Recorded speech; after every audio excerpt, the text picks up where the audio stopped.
Yung palaging kinakatakutan ko pag naglalakad ako yung mga aso. Kasi nakagat na ako minsan. Sarap dito ka from di. Yung parang nakikita mo yung hindi ko ma-explain ka from di kung ano yung nakikita, kung anong maisip ko na maganda.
Ganitong mga tirahan ang nakikita dito sa probinsya, sa mga malalayong lugar, sa liblib na lugar, at sa mga bulubunduking lugar.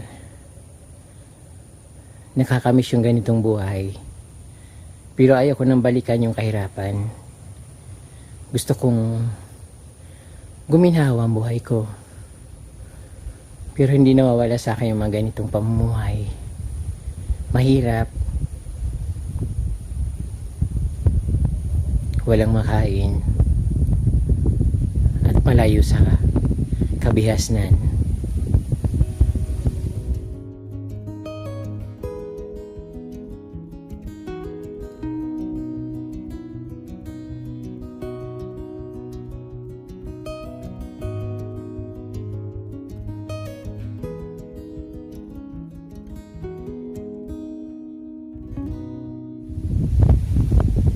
Sarap damhin ng sariwang hangin na napakalamig ng simoy at hindi mo mawari kung saan nanggagaling.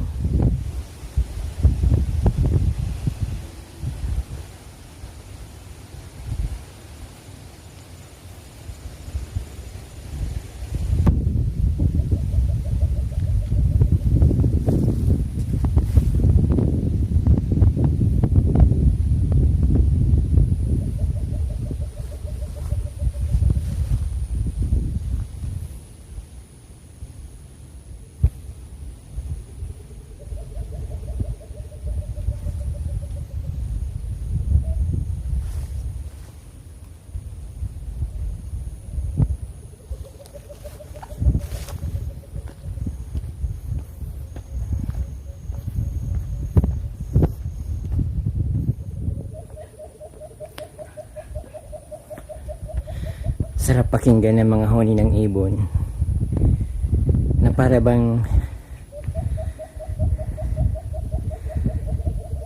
nag-uusap sila na hindi ko malaman kung anong pinag-usapan nila.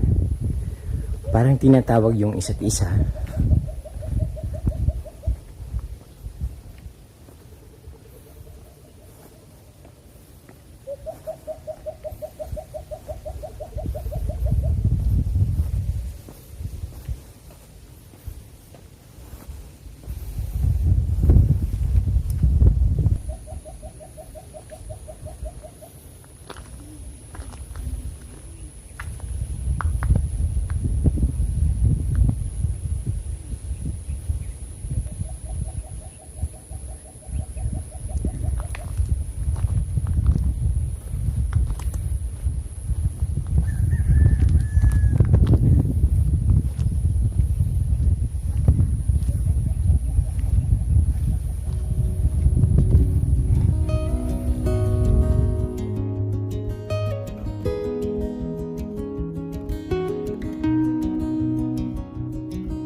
Yung palaging kinakatakutan ko pag naglalakad ako yung mga aso. Kasi nakagat na ako minsan. At yung takot na takot talaga ako, hindi ko mawari kung anong gagawin ko kapag may mga aso.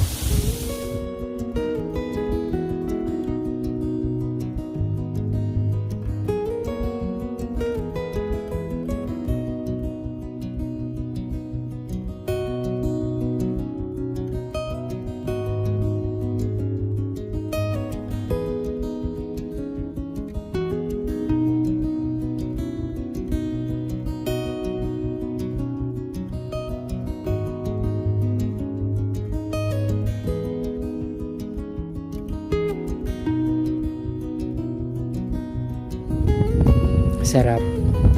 Masarap yung pakiramdam na sa ganitong lugar na may mga hayop katulad ng baka.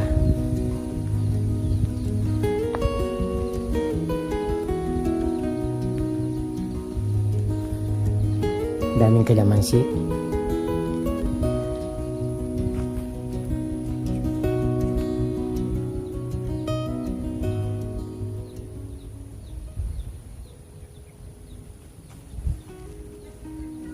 Sarap dito ka from yung parang nakikita mo yung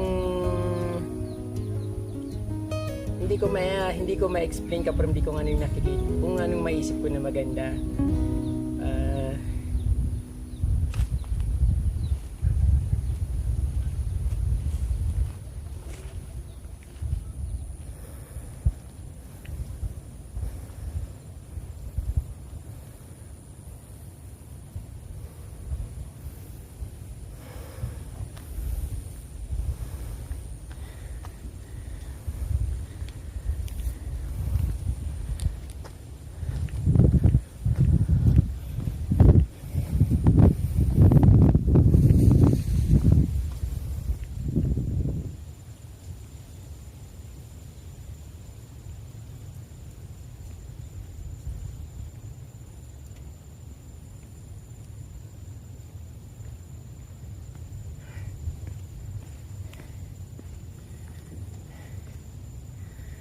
Masarap at nakakapagod.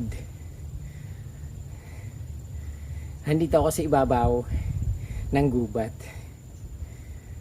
Gustong-gusto kong balik-balikan ng lugar nito dahil nakaka-relax. Dito ang libangan na maganda. Nakikita ko yung paligid, nature.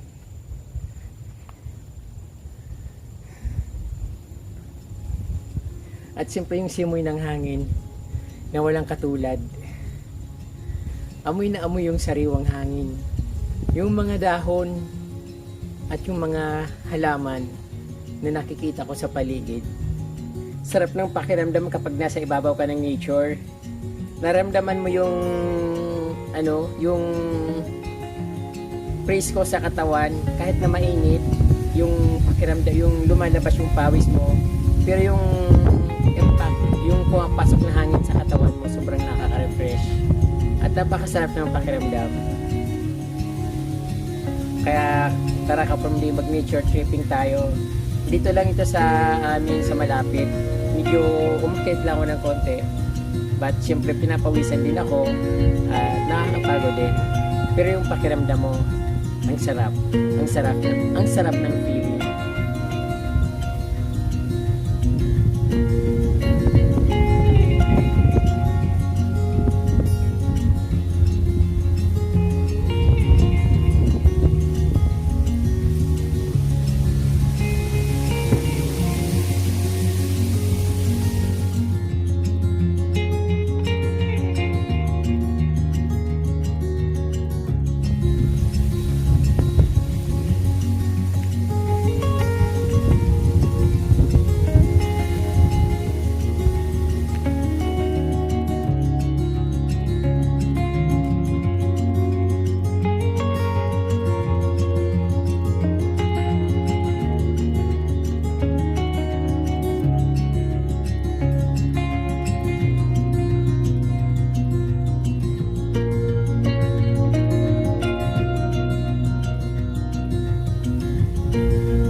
sa isang baryo na halos kami lang ang nakatira. Kaya sanay na sanay akong mag-isa. At mas gusto ko nag-iisa. Kaya kahit saan ako pumunta, madalas nag-iisa ako.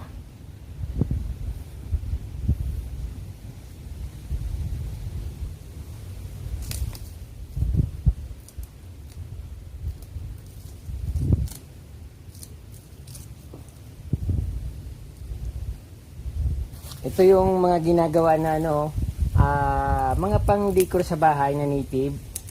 Parang pwedeng gawing cortina, curtain sa bintana, pwedeng pan-design, pwede patungan ng mga gamit sa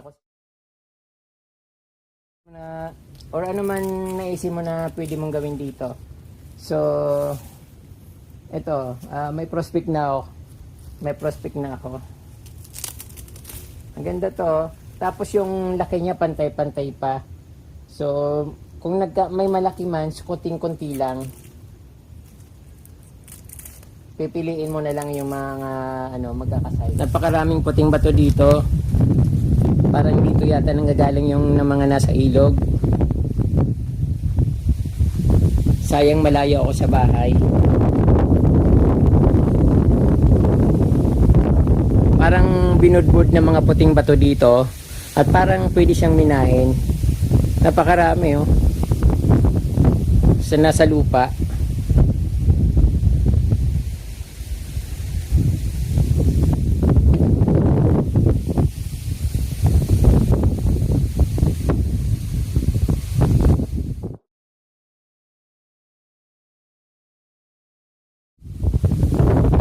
Woo! Sarap ng hangin.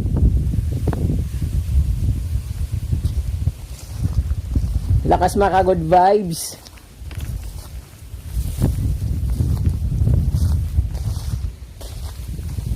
Nung last time ko na umakyat dito, malinis pa yung kalsada.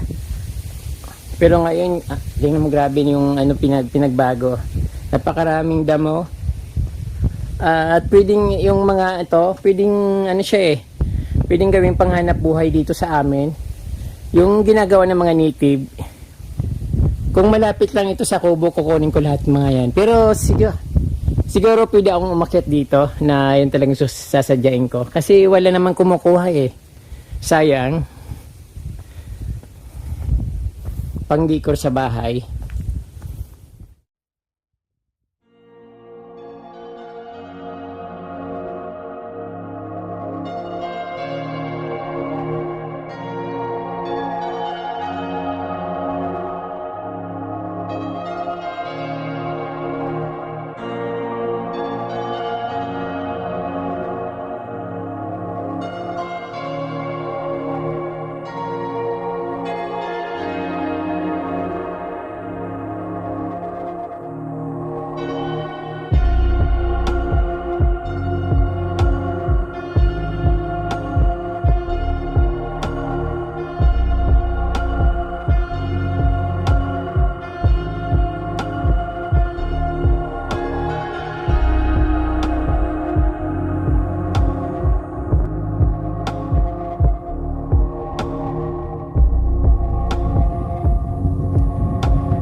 Sarap.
ka-Promdi, habang nandito ako sa tuktok ng gubat, gusto kong batiin ng happy birthday sina belated happy birthday kay Romeo Oyihara ng Quezon City. So, friend ko si Romeo Oyihara, nag-birthday siya noong December 30. At si Ma'am Raquel Dakayanan. At si Ma'am Raquel Dakayanan, na birthday niya po ngayon, January 1. So, nagsiselebrate po siya ng birthday ngayon January 1. Taga Baguio po si Ma'am Raquel Dakayanan. Belated happy birthday po kay Ma'am Teresita Versusa Huya of Cavite City or Cavite. 67 years old na po si Ma'am Teri. At shout out na rin po kay Nanay Buning, Kuya Itoy Vlog, Ronnie Tabilog, Vilma Cervantes, Shoni Youth of Arizona, USA. Huwag niyo rin pong kalimutan na bisitahin si Main Lourdes Mini Garden sa kanyang YouTube channel. Napakarami niya pong magagandang halaman at mga rare po. Masyadong magaganda po yung mga pinapakita niya. So, hindi ko po alam kung saan niya kinukuha yung mga halaman na yun kasi ang gaganda talaga. Talagang mainggan nyo kayong mag-gardening dahil sa mga pinapakita niyang halaman. Ayan po mga ka-Promdi, maraming salamat po sa inyong lahat. At huwag niyo pong kalimutan mag-subscribe at pindutin po yung notification bell para ma-notify po kayo every time na mag-post ako ng bagong video. Maraming po salamat at Happy New Year po sa inyong lahat. Mabalos!